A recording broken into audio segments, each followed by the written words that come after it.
So this is my first one. You see, we produce an enormous amount of documentation on projects within testing.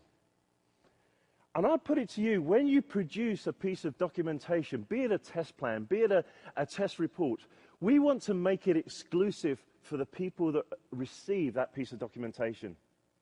Make sure it's in accordance with who is receiving it. Let me tell you now, I reported to many different structures in an organization. As you go up the rungs of the ladder and report to higher and higher levels of management, they don't understand bugs. They don't get it. So there's 400 bugs outstanding. Is that good?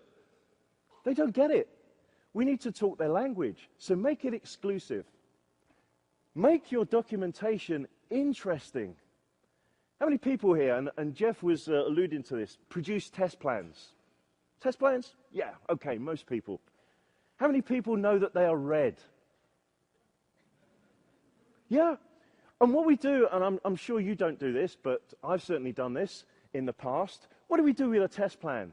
We take the last project's test plan. We change the title. We change a little bit in the middle. And then we call it the new test plan. That's boring.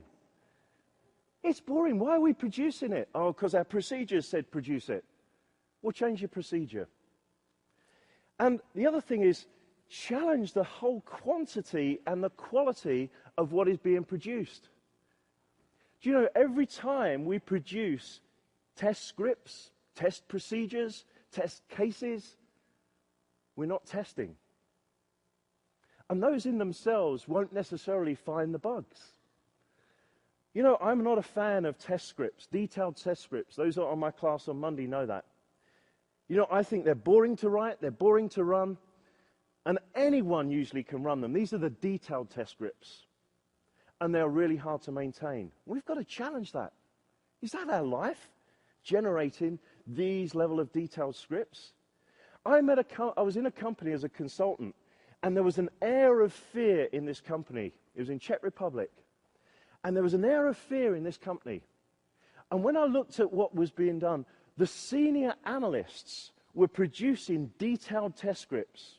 That's all their time was taken up, to pass over to the junior analysts to run. And not only that, they used to put a time, how long they thought it would take them to run that test script. And then they timed them. And if they had 3 failings, they were fired. That was an air of fear. And we've got to challenge the amount of documentation that's produced. And we've got to make use of modern technology as well. You know, we've all got most of us have got smartphones or tablets. And, you know, let me tell you now, when we produce a test plan and we get no comments back from the test plan, why don't we do this?